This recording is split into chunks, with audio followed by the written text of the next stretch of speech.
నమస్తే అండి. నేను భాను మేకల. రేపు రాఖీ పండగ, రక్షాబంధన్. రక్షాబంధన్ అంటే మన మన దేశం కావచ్చు, మన రాష్ట్రాలు ఎలా అయిపోయాయంటే, ఏదైనా ఒక పండగ వచ్చిందనుకోండి, ఉదాహరణకి వినాయక చవితి వచ్చిందనుకోండి, ఆ వినాయక చవితి పండగ టైంలో ఏదో వినాయకుడి మీద ప్రేమ ఉన్నట్టు లేని ప్రేమను ఒలకబోస్తూ ఉంటారు. అప్పటికప్పుడే ప్రేమ వచ్చేస్తుంది వినాయకుడి మీద. ఒక క్రిస్మస్ ఉందనుకోండి, ఆ ఒక్క డిసెంబర్ నెలలోనే చాలా మందికి ఎక్కడ లేనటువంటి ప్రేమ పుట్టుకొస్తా ఉంటది. అలాగే ముస్లిమ్స్ కూడా ఏదైనా రంజానో బక్రీదో వచ్చిందనుకోండి, ఆ ఒక్కరోజు నీతిమంతులు అయిపోతారు, పవిత్రులు అయిపోతారు. ఆ ఒక్కరోజే అల్లా మీద ప్రేమ ఉన్నట్టు, లేకపోతే భక్తి ఎక్కువ ఉన్నట్టు చేస్తూ ఉంటారు. ఇది అన్ని మతాల్లోనూ సర్వసాధారణంగా ఆయా పండగలు వచ్చినప్పుడు జరుగుతూనే ఉంటది. నేనేమంటానంటే, మనం నమ్మిన ఏ దేవుడి మీదైనా ప్రతిరోజు భక్తి ఉండాలి, భయం ఉండాలి, గౌరవం ఉండాలి. అర్థమైందా? ఒక్క ఆయా సందర్భాల్లో ఆ నెలల్లో వచ్చే పండగలప్పుడే మనకు భక్తి ఉంటది, మనకు భయం ఉంటది అంటే నేను ఒప్పుకోను. ఓకేనా? ఇప్పుడు ఎందుకు చెప్తున్నానంటే, రేపు రాఖీ పండగ, రక్షాబంధన్. ప్రతి ఒక్క అక్క, చెల్లి, అన్నలకి, తమ్ముళ్ళకి రాఖీలు కట్టి మన ఇద్దరి మధ్య ఉన్నటువంటి బంధాన్ని తెలియజేసే విధంగా, మన బంధం అక్క తమ్ముడు అనే బంధం, అన్నా చెల్లి అనే బంధం చాలా విలువైనది, చాలా గౌరవమైనది, చాలా పవిత్రమైనది. కడవరకు నాకు తోడు, నీకు తోడు నేను, నాకు తోడు నువ్వు, నా కష్టాల్లో నువ్వు ఉండాలి, నీ కష్టాల్లో నేను ఉండాలని విలువలతో కూడినటువంటి విలువలతో కూడినటువంటి సందేశాన్ని ఇచ్చే పండుగ రాఖీ పండుగ. ఎందుకు చెప్తున్నానంటే, ఇందాక చెప్పా, ఆ ఒక్కరోజు ఆ పండగలు వచ్చినప్పుడే భక్తి పెరుగుతుంది మనలో అని. రేపు రక్షాబంధన్ అని చెప్పి అన్నలో తమ్ముళ్ళు, లేదంటే అక్కలో చెల్లెళ్ళు రేపు ఒక్కరోజే ఏదో తమ్ముడు అంటే ప్రేమ ఉన్నట్టు, లేకపోతే అక్క అంటే ప్రేమ ఉన్నట్టు, లేదంటే చెల్లి అంటే ప్రేమ ఉన్నట్టు, అన్న అంటే ప్రేమ ఉన్నట్టు చేయొద్దు దయచేసి. రేపు చూడండి, ప్రతి ఒక్కళ్ళకి ఆ ఒక్కరోజే అన్నల మీద, అక్కలకి, అక్కల మీద, తమ్ముళ్ళకి ప్రేమ ఒలకబోసేస్తారు.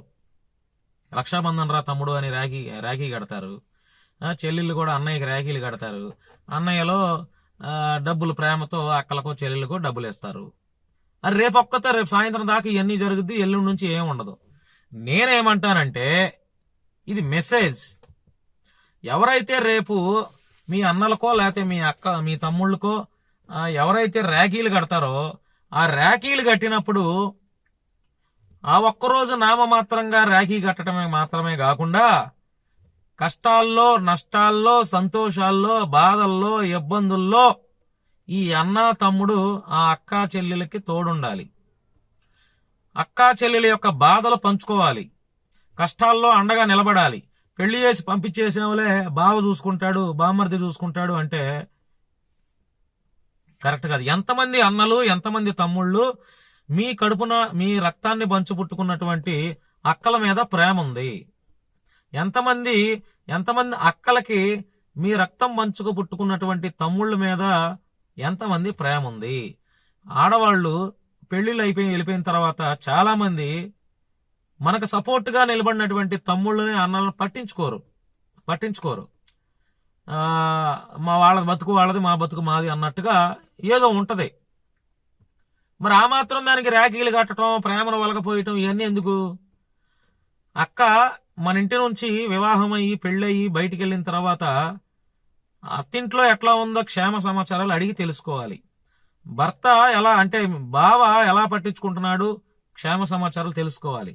ఇప్పుడు చాలా మంది నేను చూస్తున్నానండి, పెళ్ళయి బయటికి వెళ్ళిపోయిన తర్వాత ఆడపిల్లలు చాలా మంది కుటుంబాల్లో పరిస్థితులు బాగాలేక స్టేషన్ మెట్లెక్కుతున్నారు. పోలీస్ స్టేషన్లో పంచాయతీలు జరుగుతున్నాయి. నేను కొన్నిసార్లు నాకు కూడా ఎదురైనాయి, కొన్నిసార్లు నేను కూడా ఇన్వాల్వ్ అయ్యాను కొంతమంది ఈ విషయాల్లో. అమ్మ మీ ఆయన ఏం చేస్తున్నాడు అనండి, ఇంత చేస్తున్నాడు కదా మీ ఆయన, నిన్ను ఇంత ఇబ్బందులు పెడుతున్నాడు కదా, మరి నీకు అన్నా తమ్ముడు ఎవరు లేరా అని నేను అడిగిన సందర్భాలు కూడా ఉన్నాయి. ఉన్నా వేస్ట్ అండి, పట్టించుకోరు. మా అన్నయ్య నాకు సపోర్ట్ చేయడు, మా తమ్ముడే నాకు సపోర్ట్ చేయడు. ఉన్న వాళ్ళకి చెప్పినా వేస్ట్. ఒకవేళ చెప్పినా ఒకసారి 2 సార్లు వస్తారు, పద్దాక ఎవడొస్తాడు, ఎవడ బతుకులు వాళ్ళే అని ఆ శైలిలో ఈనాటి సమస్యలు, ఈనాటి అక్కా చెల్లెళ్ళ సమస్యలు ఇలా అయిపోయాయి. ఎక్కడో 100కి 100 మంది ఎక్కడో అత్తారింట్లో క్షేమంగా ఉంటున్నారు, ఆనందంగా గడుపుతున్నారు, భర్తలు భార్యలను చక్కగా చూసుకుంటున్నారు. మరి చాలా మంది అత్తింటికి వెళ్ళిపోయినా కూడా మరలా పుట్టింట్లోనే ఎక్కువగా బ్రతుకుతున్నటువంటి సందర్భాలు మన అక్క చెల్లెలు ఈనాటి సమాజంలో ఎదురవుతూనే ఉన్నాయి. కాబట్టి రేపు రాఖీ పండుగ సందర్భంగా